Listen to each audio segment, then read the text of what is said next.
Les process donc, vont permettre à vos collaborateurs d'avancer, d'évoluer. Et en plus de ça, ça va vous permettre de définir qu'est-ce qu'un bon collaborateur. Si tu regardes 95% de tes problèmes en tant que directeur d'agence viennent parce que tu n'as pas les bonnes personnes en réalité. À partir du moment où vous déléguez pour gagner plus de temps et donc après, eh bien, pour accompagner de manière beaucoup plus forte, beaucoup plus tenace. C'est qu'on sait qu'aujourd'hui, 70% des Français qui quittent un travail, ils quittent en réalité un manager. Ils ne quittent pas un travail. Quoi ? C'est ça le métier de conseiller immobilier ? Ça, c'est peut-être une phrase que vous avez déjà entendue de la part d'un de vos collaborateurs.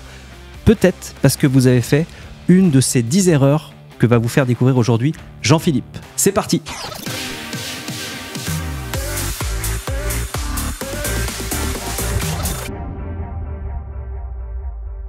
Bienvenue à tous sur ce nouveau podcast, j'espère que vous êtes la forme, vous êtes en train de nous regarder sur YouTube ou sur une plateforme audio telle que Spotify, Deezer, bref, on est partout. Bienvenue à vous sur ce nouveau podcast et aujourd'hui j'ai la chance d'accueillir Jean-Philippe. Jean-Philippe. Salut tout le monde, bonjour Cédric. Tu as la forme ? Ouais, super forme et toi ? Eh ben écoute, ça va au top. Jean-Philippe, on te connaît, mais peut-être que tout le monde ici ne te connaît pas. Il faut savoir qu'il y a 60% des personnes qui regardent nos épisodes qui sont abonnés et 40% des personnes qui ne sont pas abonnées. Jean-Philippe, qui es-tu ? Alors, donc, je suis Jean-Philippe Avon, je suis ancien directeur d'agence immobilière, mais surtout les gens me connaissent parce que j'ai à peu près accompagné à titre personnel plus de 150, je pense maintenant, professionnels de l'immobilier, mais vraiment accompagné à titre personnel sur des programmes d'accompagnement, donc en individuel. Et aujourd'hui, je suis le responsable du pôle coaching, donc je m'occupe de faire monter en compétences les coachs, de superviser et d'animer l'équipe. Top, super Jean-Philippe. Justement, aujourd'hui, on a un sujet qui va toucher tout particulièrement les directeurs d'agences immobilières, c'est bien ça ? Absolument. Aujourd'hui, on va parler des 10 erreurs majeures que je vois sans arrêt en coaching, puisqu'on accompagne des directeurs d'agences immobilières. Et là, on va parler des 10 erreurs même les plus fréquentes que je vois en termes de management. Ouais. Ok, super. Alors, ce que je te propose, c'est qu'on commence par la dernière. Et puis, hop, toc, toc, toc, toc, on va remonter. Et puis, tu pourras également nous expliquer comment est-ce que l'on peut les éviter, ces erreurs, de manière à ce que ces personnes qui nous regardent aujourd'hui puissent tout de suite implémenter dans leur agence ces conseils que tu vas pouvoir nous prodiguer. Ok, ça marche. Allez, c'est parti. Donc, écoute, ce que je te propose, c'est que peut-être qu'on commence par la première erreur, qui est déjà, première erreur que je vois sans arrêt pour un directeur d'agence, c'est de ne pas déléguer. Parce que les directeurs d'agence ont tendance à avoir la tête dans le guidon. Alors, ils sont contents, ils font 200, 300 000, 400 000 euros de chiffre d'affaires, alors que l'équipe, eux, ils font 100 000, 200 000 à 3. Et au final, le directeur d'agence, il se retrouve sous l'eau et donc il ne délègue pas. Sauf ce qu'il a besoin de comprendre, c'est que lorsqu'on devient directeur d'agence, en fait, on arbore 3 casquettes. On a la casquette du technicien, c'est-à-dire du producteur à la base que l'on était, 2 du manager et 3 de l'entrepreneur. Or, ce dont on se rend compte, c'est que la plupart des directeurs d'agence, lorsqu'ils montent leur agence immobilière, ils agissent comme s'ils étaient encore uniquement des techniciens. Or, ils ont besoin d'apprendre à déléguer. Et donc, la grande erreur que je vois, c'est d'oublier ces 2 dimensions que sont 1 manager et 2 entrepreneurs. Et donc, ça passe par de la délégation. Ok, super. Et alors, donc, cette délégation, qu'est-ce que toi, tu conseillerais pour une personne aujourd'hui, un directeur d'agence qui ne sait pas comment déléguer, qu'est-ce qu'il devrait faire ? Alors, un directeur qui ne sait pas déléguer, première chose qu'il doit faire, c'est éventuellement, moi, c'est ce que je fais faire systématiquement aux directeurs d'agence qu'on coach chez Disrupteur Immobilier, c'est que je leur fais faire un exercice de fiche de fonction idéale. C'est-à-dire que, OK, on va prendre une fiche de fonction. Idéalement, qu'est-ce que tu voudrais faire, en fait ? À quoi elle ressemblerait, cette fiche de fonction idéale ? Donc, ce que je les invite à faire, c'est à prendre leur fiche de fonction actuelle, mettre en rouge tout ce qu'ils ne veulent plus faire, mettre en vert tout ce qu'ils souhaitent conserver et d'ajouter en bleu ce qu'ils ne font pas encore, mais ce qu'ils devraient faire et d'importance stratégique de 10 sur 10 en termes d'échelle de valeur. Donc, et une fois qu'on a fait cet exercice-là, ça permet de déterminer qu'est-ce qu'on souhaite conserver, de qu'est-ce qu'on souhaite déléguer. Donc voilà, exercice très simple à faire. Ouais, ça, c'est une tuerie. Tu sais que moi, c'est une des premières choses que j'ai fait quand j'ai voulu justement passer à un niveau supérieur dans mon agence, c'est que j'ai listé toutes les missions de mon agence immobilière. Et de là, je me suis dit, OK, ça, je supprime. Premièrement, c'est la ligne je supprime parce qu'on n'y pense pas souvent, mais déléguer une tâche qui est inutile, c'est ne pas valoriser la personne à qui on la délègue. Et puis, ça ne sert à rien pour l'entreprise. Ensuite, après, qu'est-ce que je délègue, qu'est-ce que je conserve ? Super. Donc là, la première, c'est vu, Jean-Phi. On passe à la deuxième. Ouais. La deuxième erreur que je vois très trop fréquemment, bien évidemment, c'est je vois trop de directeurs d'agence qui sont tyranniques avec leurs équipes. Parce que souvent, les directeurs d'agence sont des bons producteurs, donc ce sont des personnes qui ont des qualités de conquête. Et si souvent, ce qu'on voit, c'est qu'ils ont une certaine énergie en eux de colère ou de nervosité qui à la fois les a fait réussir en tant que directeur d'agence, mais quand on devient manager, eh bien on a besoin d'apprendre à mieux maîtriser ça, parce que si les équipes nous perçoivent comme étant tyranniques, eh bien elles vont pas vouloir développer leur plein potentiel tout simplement. Et il faut savoir qu'un manager, en fait moi j'ai envie de dire même un leader en réalité d'équipe, doit utiliser en fait 2 casquettes différentes, une casquette de commandant et une casquette de coach. Et souvent, ce qu'ont tendance à faire beaucoup de directeurs d'agence, c'est d'utiliser 80% du temps la casquette de commandant et seulement 20% du temps celle de coach, et des fois même 100% celle de commandant. Sauf que ça, c'est une grave erreur, parce qu'un manager, un directeur d'agence aujourd'hui doit faire exactement l'inverse. C'est-à-dire utiliser la casquette de commandant seulement 20% du temps et 80% du temps d'être vraiment sur du coaching, de la montée en compétences de ses équipes. Et donc ça, c'est vraiment une grande erreur, parce que du coup, les équipes se trouvent oppressées et en fait, elles ne se sentent pas, elles ne reconnaissent pas le leader. Parce que pour être reconnu comme un leader, il faut 2 critères. C'est 1, la chaleur humaine, c'est-à-dire de sentir quand on parle à notre manager ou à notre directeur, on sent qu'on est pleinement écouté, etc., avec de l'empathie. Et la deuxième qualité que doit avoir un directeur d'agence, c'est tout simplement d'avoir la compétence perçue. Ce qu'on appelle la compétence perçue, c'est le fait que tes équipes, à ton contact, se sentent croître. Chaleur humaine et compétence perçue, c'est ça qui fait un leader, et c'est pas en étant un tyran avec eux que tu vas réussir à en tirer le plein potentiel. Top ça. Merci beaucoup Jean-Phi. Alors, ce serait quoi maintenant la 3e erreur à ne surtout pas commettre en tant que directeur? Alors, chose que je vois aussi également, c'est ne pas être exemplaire. C'est faites ce que je dis et pas ce que je fais. Demander aux autres d'arriver à l'heure quand soi-même on n'arrive pas à l'heure. Voilà, c'est vraiment, on a une dimension d'exemplarité managériale sur le savoir-faire, savoir-être. Et ça rejoint un peu l'intégrité. C'est-à-dire que si on s'engage à faire quelque chose, on le fait. Si on s'engage, par exemple, à former ses équipes et dit voilà, tous les lundis, je vous formerai, etc. et au final, ça ne se fait pas, il ne faut pas s'étonner qu'après, les équipes, après, de leur côté, elles se démotivent et qu'elles-mêmes, quand elles nous disent un truc à nous en tant que directeur d'agence, qu'elles ne le fassent pas derrière. Pourquoi ? Parce qu'elles ont appris ça de qui ? Elles ont appris ça de nous, en tant que directeur d'agence, tout simplement. Donc ça, c'est très, très, très fréquent de voir des directeurs d'agence qui ont des très grandes idées, très grandes ambitions et qui demandent, par exemple, aussi de l'exemplarité aux autres et eux, ils se contredisent d'une minute à l'autre. Donc ça, c'est absolument terrible pour les équipes en termes de démotivation et ce sont des facteurs importants de turnover dans les équipes aussi. Oui, tout à fait, effectivement. L'exemplarité est une valeur indispensable dans une entreprise pour un leader. Parfait. On est à la 4e, je crois, Jean-Phi. Pour moi, la 4e erreur, c'est tout simplement de ne pas suivre à l'échelle individuelle ses collaborateurs. Souvent, ce qu'on voit en fait dans les coachings, c'est que le directeur d'agence est là, il est là pour cheffer, le chef, ok, c'est génial, parce qu'en termes de management, il y a ce qu'on appelle une dynamique collective à prendre en considération. Simplement, les directeurs d'agence oublient très très souvent la dimension interpersonnelle du management et le fait d'aider à faire croître ses équipes, et notamment à l'échelle individuelle. Parce qu'on est là pour les coacher à l'échelle collective et à l'échelle individuelle. Donc pour ça, ce qu'on fait faire nous aux directeurs d'agence, c'est qu'on les invite à faire des entretiens individuels de suivi avec chacun des collaborateurs en fonction de leur niveau au sein de l'agence. Par exemple, un débutant, on va inviter un directeur d'agence à faire un point 1 fois par semaine avec un débutant. Alors que quelqu'un qui devient confirmé, on va lui dire 1 fois toutes les 2 semaines. Et quelqu'un qui est un performeur, 1 fois toutes les 3 semaines, maximum 1 mois, ne jamais excéder 1 mois par contre, mais 1 fois toutes les 3 semaines, c'est très bien. Pour faire le point, parce que, en fait, on va les aider à s'auto-rendre des comptes, parce que quand on aide les gens à croître, il faut qu'eux-mêmes prennent le leadership sur leur vie et un collaborateur a besoin de prendre le leadership sur sa propre vie et le fait de faire des entretiens de suivi individuels va les amener à prendre ce temps de recul sur leur propre activité, donc eux-mêmes de cranter et de plus eux-mêmes se retrouver en position de technicien, quand on le disait, mais plus en position eux-mêmes d'auto-management et d'auto-entrepreneur de leur propre vie. Et c'est à ça que servent aussi les entretiens individuels fréquents. Donc nous, ça fait partie des choses qu'on met en place systématiquement dans nos programmes d'accompagnement. Ouais, exactement. Et là, je vois déjà les directeurs d'agence venir en disant mais attendez, voilà, il faut du temps pour accompagner les personnes de manière individuelle. Et on vous rappelle que une des premières, je crois que d'ailleurs c'est la première que tu as citée, c'est la délégation. À partir du moment où vous déléguez pour gagner plus de temps et donc après, pour accompagner de manière beaucoup plus forte, beaucoup plus tenace, on va dire, vos collaborateurs, de manière à ce que voilà, il y ait vraiment cet accompagnement individuel dont parle Jean-Philippe. On est à la 5e maintenant, je crois, Jean-Philippe. Oui, tout à fait, on est à la 5e. Alors, ce que j'ai remarqué aussi dans beaucoup d'agences immobilières, c'est qu'il y a trop de permanence. Trop de permanence. Le job d'un conseiller immobilier, quand on a des négociateurs, c'est 1, de faire croître le fonds de commerce de l'agence et 2, d'entretenir le fonds de commerce existant. Ce n'est pas que uniquement de réceptionner les appels, etc. Parce qu'en fait, il y a beaucoup de choses qui sont faites dans les permanences qui pourraient être faites par des assistants en réalité, alors que le job du commercial est de faire de la conquête commerciale.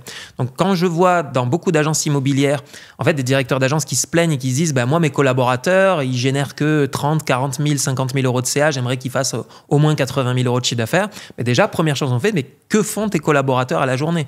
Et quand je vois que y a 3 permanences dans la semaine, par exemple, je leur dis, mais qu'est-ce qu'on peut faire pour... Voilà, donc on délègue une partie des tâches là aussi, qui peuvent être largement attribuables à un assistant ou une assistante, et donc de manière à ce que les collaborateurs puissent se concentrer sur faire croître le fonds de commerce, c'est-à-dire faire des ventes en fait, faire de la conquête commerciale. Donc trop de permanence, c'est vraiment un cancer dans beaucoup d'agences immobilières, donc vraiment à limiter absolument. Cerner de qu'est-ce que doit faire absolument un négociateur dans l'agence, de qu'est-ce qu'il peut déléguer, toujours pareil. Ouais, tout à fait. Et là, il y a peut-être la solution d'avoir une assistante, une personne qui s'occupe de recevoir les clients. Parfait, Jean-Philippe. On passe à la 6e erreur. Absolument. 6e erreur qui revient en fait encore aux pertes de temps que je vois beaucoup trop souvent. C'est trop de réunionites dans les agences immobilières. Donc, il y en a, c'est très efficace, ça dure 1h30 le lundi matin ou le mardi matin, mais quand j'entends beaucoup d'agences immobilières qui me disent nous, on passe une matinée entière à faire notre réunion, etc. En fait, il ne faut pas oublier qu'une matinée, c'est 1/10, parce qu'il y a 5 jours, si tu prends une demi-journée, ça fait 1/10 de la semaine que tu perds de productivité. Donc déjà, c'est juste énorme comme perte de productivité, parce que si à la place d'échanger, ils étaient sur le terrain ou à faire autre chose, toi, tu gagnerais de l'argent en tant que directeur d'agence. Donc, nous, ce qu'on préconise, c'est pas de passer la matinée, parce qu'il y a beaucoup d'agences immobilières qui passent la matinée entière faire de la réunionite. Il y en a un qui parle ou 2 qui parlent et les autres s'endorment.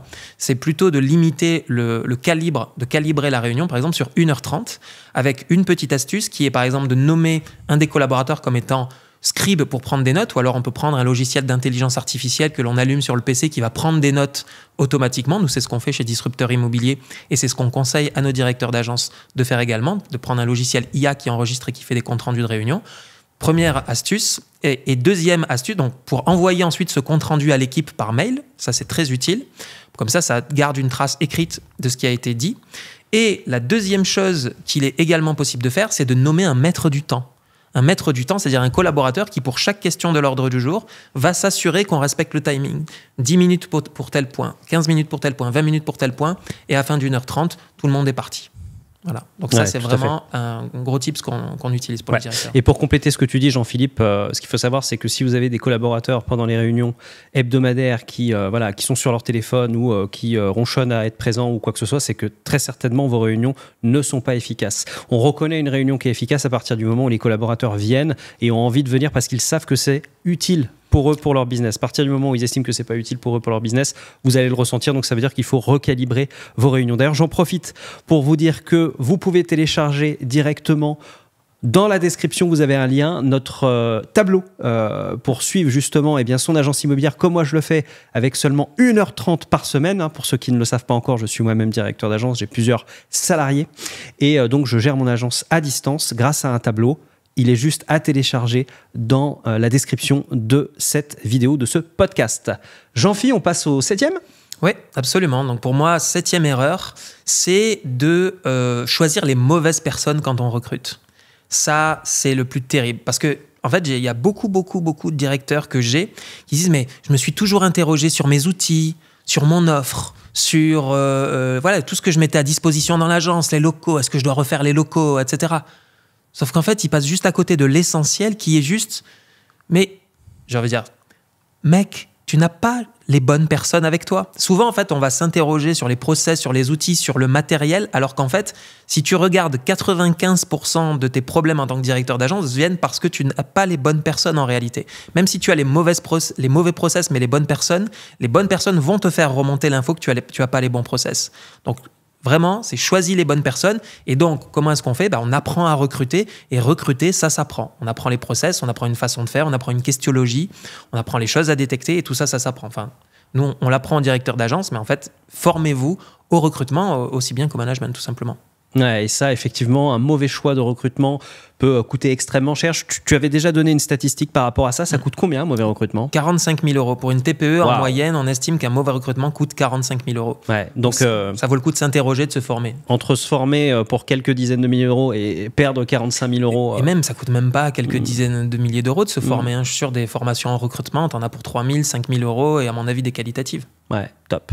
Super, Jean-Phi. On passe à la 8e maintenant. 8e erreur. Pour moi, la 8e erreur que je vois aussi fréquemment, c'est le manque d'autonomisation des collaborateurs. Mais la faute ne vient pas forcément spontanément du collaborateur, mais elle vient aussi au directeur d'agence qui ne les autonomise pas suffisamment.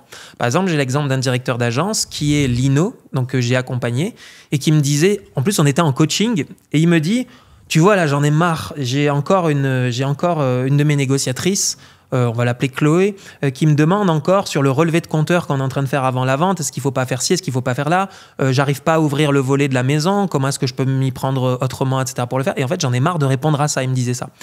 Et ça, plutôt que de repousser la faute sur les collaborateurs, si tu as ce genre de résultat, c'est-à-dire si dans ta réalité physique se matérialise le fait que des collaborateurs te sollicitent sans arrêt pour ça, en fait, c'est toi le responsable en tant que directeur d'agence parce que c'est toi qui as toléré ça. Tu as obtenu ce résultat, or tu es 100% responsable de ce résultat. Donc, ce que tu as besoin de faire, là, le petit tips pour remédier par exemple à cette anecdote, c'est tout simplement d'expliquer à Chloé et au reste de l'équipe en réunion. Je vais vous expliquer quelque chose aujourd'hui. Il y a une différence pour moi entre être présent à l'agence et être disponible à l'agence. Ce n'est pas parce que je suis présent que je suis disponible. Je suis présent à l'agence, pour autant, je vous mettrai des plages de disponibilité dans mon Google Agenda, etc., pour que vous ayez la possibilité de me joindre, etc. Pourquoi ? Parce que le job du directeur d'agence n'est pas d'être l'assistant de ses collaborateurs. Il a besoin aussi de faire ce qu'on appelle du deep work, c'est-à-dire aussi de se mettre dans son bureau, de travailler sur les tâches d'importance stratégique à 10 sur 10, ce sont des tâches 10 sur 10, ouais. Et donc du coup de ne pas se faire interrompre. Et donc, il est responsable du manque d'autonomie de ses collaborateurs. Ouais, d'ailleurs, dites-nous dans les commentaires si c'est quelque chose que vous vivez, parce que c'est quelque chose qu'on entend souvent avec Jean-Philippe, ces directeurs d'agence qui deviennent les assistantes et qui sont sans cesse sollicités par les directeurs. Alors, pour compléter ce que tu dis, je vais vous donner 2 tips très simples. La première, c'est tout simplement de mettre en place des process. C'est-à-dire qu'un collaborateur qui vient vous voir pour ce genre de choses, c'est-à-dire que les process n'ont pas été suffisamment clairs au sein de votre entreprise. Les process donc, vont permettre à vos collaborateurs d'avancer, d'évoluer.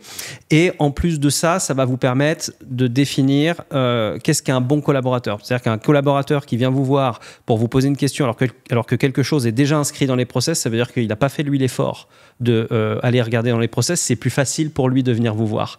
Et vous ne devez pas, comme le dit Jean-Philippe, céder à cette facilité et lui dire, écoute, il y a des process, tu vas les reprendre, tu vas les lire. Et deuxième tips, c'est tout simplement d'imposer à vos collaborateurs de poser toutes ces questions-là lors des réunions. Parce que c'est le moment que vous avez défini pour être présent, pour répondre aux questions des collaborateurs. Donc, s'il doit avoir, par exemple, un relevé de compteur, une signature, il doit, en amont, venir vous voir et vous dire, tiens, j'ai une signature, comment est-ce que je dois faire avant pour préparer cette signature et être dans de bonnes conditions. Merci Jean-Phi. On passe à la 9e. Oui, donc 9e erreur massive des directeurs d'agence, c'est de ne pas être parfaitement clair sur ses attentes. Dès le recrutement ou même en cours de collaboration, souvent il y a beaucoup de directeurs d'agence qui en fait se contentent de dire certaines choses lors des entretiens de recrutement, mais oublient ou cachent des choses. Enfin, ils ne le cachent pas, mais ils oublient de dire des choses. Par exemple, qu'est-ce que ça veut dire ? C'est, par exemple, si on recrute un salarié, un collaborateur salarié, eh bien, il y a, on va dire, la partie hard qui est le contrat de travail qui nous lie, donc le collaborateur sait quelque part à quelle sauce il va être mangé. Pour autant, en fait, ce n'est pas le contrat de travail ou le contrat d'argent commercial, ce n'est pas l'alpha et l'oméga de la relation de travail en termes de cadre, parce qu'il y a des éléments hard qui est le contrat, mais il y a des éléments soft qui sont par exemple les éléments de culture d'entreprise, qui eux ne seront pas cités expressément dans le contrat de travail ou dans le contrat d'agent co, mais qui pour autant sont bien présents dans l'entreprise et qui sont même des réalités beaucoup plus prégnantes dans le quotidien du conseiller immobilier, bien plus que les aspects du contrat de travail. Alors, contrat de travail, certes, va délimiter, par exemple, un horaire de début et de fin de journée, alors que les éléments de culture vont déterminer ce qui se passe dans la journée de travail, dans les interactions entre chacun des collaborateurs, la manière dont on se comporte avec les clients. C'est l'aspect soft qui, en fait, ce qu'on pense comme étant soft, et ce que beaucoup de directeurs d'agence, quand on leur parle de culture d'entreprise, ils me disent « mais c'est quoi ça, c'est du blabla, etc. » On se rend compte qu'en fait, il existe une culture dans leur agence, sauf qu'ils ne sont pas parfaitement clairs lorsqu'ils embauchent des personnes, et donc ça leur retombe dessus, parce que lorsque tu embauches des personnes, que tu achètes des personnes, c'est pas mal, pour le trafic d'êtres humains, c'est excellent. Quand tu embauches des personnes et tu te retrouves quelqu'un qui n'est pas dans ta culture, il va faire beaucoup de dégâts et il peut nuire aussi à ta réputation sur le terrain. Parce que quand tu as une culture d'entreprise, c'est quelque chose que tu rayonnes vers l'extérieur. Et par conséquent, ça risque de faire des dégâts aussi auprès des clients et donc de potentiellement ruiner ta réputation. Donc, être parfaitement clair sur ses attentes, c'est les côtés hard, même règlement intérieur, etc., sur les aspects normatifs purs, et ensuite des aspects normatifs plus doux, mais tout aussi puissants, comme par exemple des aspects de culture d'entreprise. Ouais, exactement, Jean-Philippe. Et parmi ces quelques agents immobiliers qu'on a acceptés, parce que voilà, si les agents immobiliers veulent être accompagnés par Disrupteur Immobilier, il faut candidater. Je crois que tu en as un qui est à l'autre bout du monde, et c'est à Tahiti, c'est ça ? Oui, c'est ça. Et il a fait l'expérience justement d'un playbook où il a compris justement la valeur. Il nous l'a partagé récemment en vidéo. Tu peux nous en parler rapidement de ça ? Oui, tout à fait. En fait, c'est pas compliqué. Ce qu'on fait faire à nos directeurs d'agence, c'est qu'on leur fait construire en fait un culture book.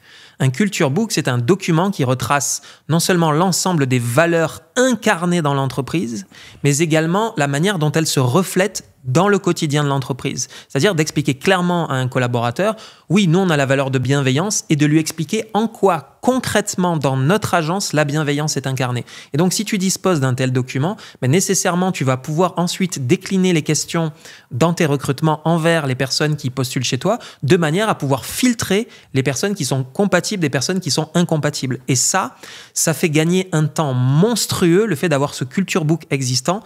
Ça te permet de différencier tout simplement le bon grain de livret en termes de recrutement. Donc ça te fait gagner des dizaines et des dizaines d'heures, parce qu'il ne faut pas oublier que si tu n'es pas clair sur ces aspects d'entreprise, de culture d'entreprise, en fait tu peux faire rentrer des gens parce que vous êtes d'accord sur les horaires de travail, etc. Mais au final, donc tu vas faire un travail de formation et tu vas t'apercevoir des mois plus tard que tu as fait une lourde erreur. C'est ce qu'on veut pas, et c'est ce à quoi sert le culture book. Et là, par exemple, ce directeur d'agence va se dire, mais waouh, le fait d'avoir ce culture book, mais j'ai gagné juste des dizaines d'heures dans mon recrutement, et peut-être même des centaines d'heures après à pas me prendre la tête avec quelqu'un qui ne reflétait pas les valeurs de mon entreprise. Ouais, exactement. Et d'ailleurs, si vous êtes directeur d'agence et que vous voulez profiter de notre accompagnement, on vous met sous le fameux tableau de bord un autre lien pour pouvoir réserver un appel avec un de nos coachs et voir si vous êtes éligible à un accompagnement par Disrupteur Immobilier pour exploser vos résultats en 2025, 2026, 2027 au moment où vous regardez cette vidéo. Jean-Philippe, on arrive à la dernière erreur. De Last. Oui, c'est la plus grosse en fait, d'après moi, parce qu'on a remonté, tu m'as demandé de remonter, j'étais pas prêt, mais voilà. Donc pour moi, la plus grosse erreur. Ça doit être une de nos valeurs, ça, alors, l'adaptabilité. L'adaptabilité, c'est ça, exactement. Et donc pour moi, c'est vraiment le fait de pas se former en management. Les directeurs d'agence, on le sait, sont la plupart du temps des anciens bons performeurs en termes de production. Ils ouvrent leur propre agence et ils agissent comme s'ils avaient encore le même poste. Sauf qu'il y a une très grande différence entre faire les choses et faire les choses. C'est deux choses radicalement différentes. Puisque la première requiert des qualités de conquête commerciale, alors que l'autre, on est vraiment sur de l'écoute, sur du coaching, sur l'existence de cadres pour les autres. Enfin, on est vraiment sur d'autres qualités à développer, et c'est la raison pour laquelle se former en management est absolument obligatoire, parce que c'est une véritable compétence. Parce que ce que pensent les directeurs d'agence, c'est de se dire c'est du bon sens, le management, c'est juste du bon sens. Oui, Sauf que c'est du bon sens, mais quelque part à haut niveau de conscience. Et souvent, les directeurs d'agence n'y sont pas encore parce qu'ils ne comprennent pas certaines choses ou ils ont des croyances limitantes sur leur relation avec le monde, leur relation avec les autres. Et tout ça, on a besoin de faire lever certaines croyances pour faire gagner en niveau notre management. Voilà, s'élever en conscience, parce qu'en fait, le management, c'est ni plus ni moins que du bon sens, mais à haut niveau de conscience. Exactement, et je rappelle qu'en 2024, on termine quand même l'année avec 67 000 entreprises qui ont mis la clé sous la porte en France, ce qui est absolument énorme. Et très souvent, c'est lié pour 80-90% d'entre elles à des manques de compétences de management, de culture d'entreprise et également de gestion financière et globale. Absolument. Et d'ailleurs, j'ajouterais, on a une stat très précise à ce niveau-là. C'est qu'on sait qu'aujourd'hui, 70% des Français qui quittent un travail, ils quittent en réalité un manager. Ils ne quittent pas un travail. Donc ça, c'est fondamental à comprendre. Et on comprend l'importance de se former au management. Tout à fait. Donc c'est un enjeu majeur pour les agences immobilières. Top, Jean-Phi. On a fait le tour des 10. Ouais, on a fait le tour des 10. Ok, absolument. alors on se fait un petit récap rapide. Est-ce que ça semble jouable? Donc je rappelle, on a eu la délégation. On a eu quoi d'autre? Rappelle-moi, on a eu donc celle d'une importance capitale qui est le fait de se former. Oui, on a eu le fait de ne pas être tyrannique avec les personnes. Tyrannique, voilà. Très bien. Qu'est-ce qu'on avait d'autre? Ne pas être exemplaire. Ne pas être exemplaire, ok.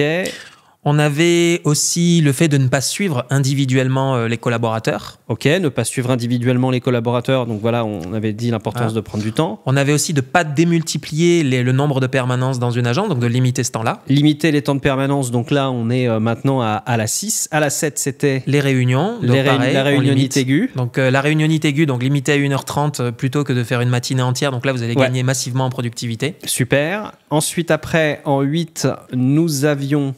Le fait de bien recruter, mais donc en termes d'erreur, c'est de choisir les mauvaises personnes, c'est-à-dire de penser que l'ensemble de nos problèmes viennent de nos process, outils, etc. Or, c'est le choix des personnes. Donc, erreur, ne pas choisir les bonnes personnes. Ne pas choisir les bonnes personnes, donc ne pas savoir recruter. Voilà. Ensuite, on avait ne pas autonomiser les collaborateurs, c'est-à-dire se laisser être l'assistant de ses collaborateurs. Exactement. Voilà. Ensuite, on avait aussi le fait de ne pas être parfaitement clair dans ses attentes envers ses collaborateurs, tout simplement.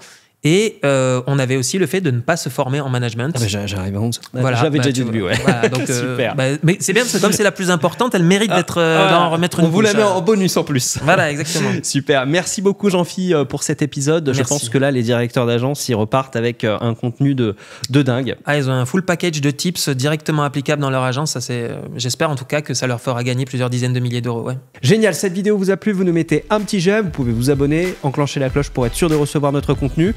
Et avec Jean-Phi, on vous dit à bientôt. Ciao, bye bye. Ciao les amis, salut.